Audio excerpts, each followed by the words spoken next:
Today on Trico Studios, we find out how bad is it with the Crate BV-120H Blue Voodoo head.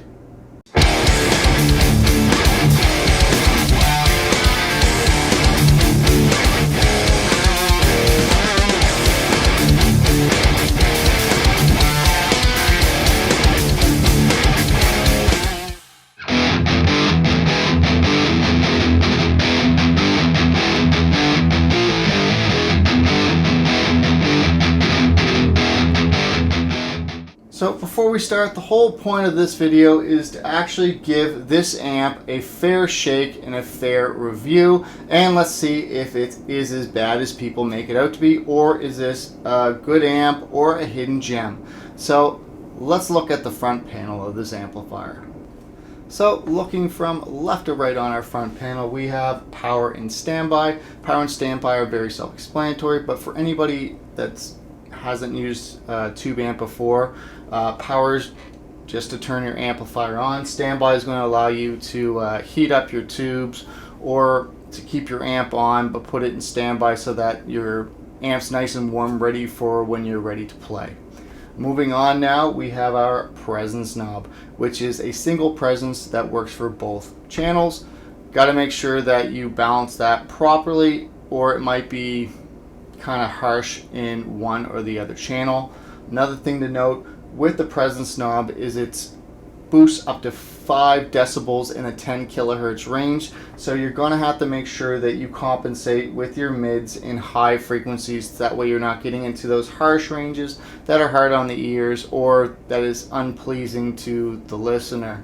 Moving on now, we have two switches here. We have an effects pad loop switch and we have an effects loop switch. Now our effects pad, what that's going to do is it's going to activate a 12 dB pad on the effects send signal and corresponding gain recovery on the return.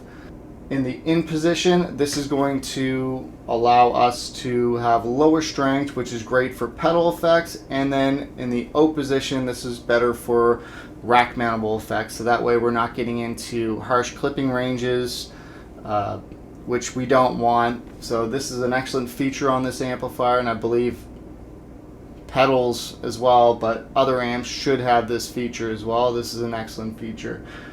Moving on now, we have our effects loop switch. Now the effects loop switch, what this is going to do is it affects the loop obviously, but if you have a pedal plugged into this for a foot switch, which can be the 2-channel foot switch from Crate, that's going to completely disengage. So if you don't have a foot switch plugged in, you can use that button. If you have a foot switch plugged into the back, not going to be able to use it, it's deactivated. Moving on now, we have our 2 independent reverb knobs for our 2-channel. Great sounding reverb, nothing to really shake at. I find it was quite nice. All the samples have a little bit of reverb on it, or a lot of reverb depending, but you can see that with the picture of the front panel before the sound sample. Moving on now, we have our channel 2 knobs and EQ. So we have our volume, and we have our low, mid, high, and gain. Now in the lower regions, what we're going to have is 15 decibels at the 100 hertz range. With our mids, it's 13 decibels at the 500 hertz range, and for our highs, it's 10 decibels at the 10 kilohertz range. Our gain switch, if anybody says these amps don't have enough gain, they are absolutely crazy. This is almost too much gain as far as I'm concerned. So if you're getting into the high gain regions, you're definitely going to have to pull back on your volume. If not, you're going to get into some squealing ranges, but that's just a balancing act with most amps. So without further ado, let's listen to some sound samples of channel 2, and then we'll get into channel 1. So here we go.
So moving on now, we have our channel select switch.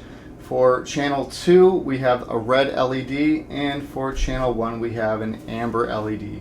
Moving on now to channel 1 EQ and knobs, we have low, mid, high, and volume.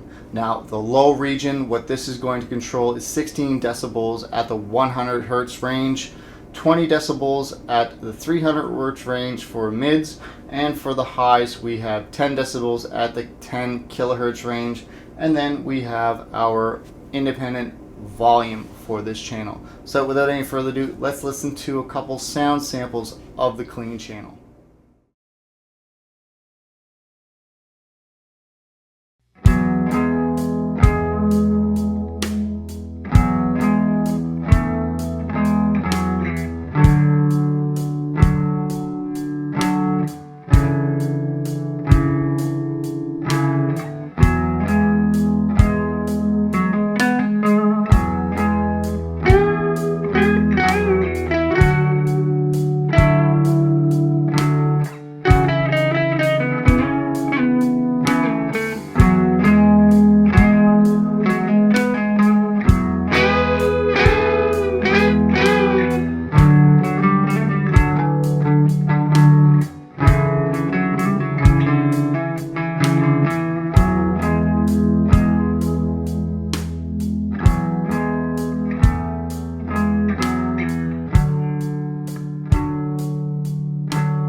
Quickly, let's look at the back of this amplifier. So we have our 8 and 16 ohm selectable switch, we have our cab plugged ins for our main, and we have an extension if you want another cab.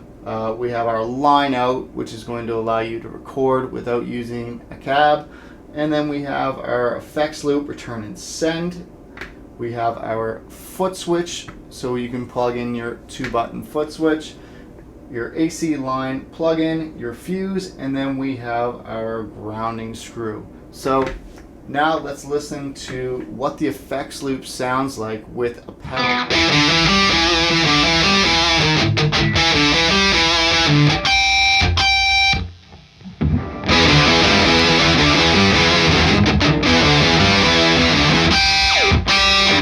So this concludes my review of the Crate BV-120H Blue Voodoo head. Now there's a lot of hate on this amplifier. There's a lot of people that totally just wipe this clean, don't want anything to do with it, and they've never even plugged into it.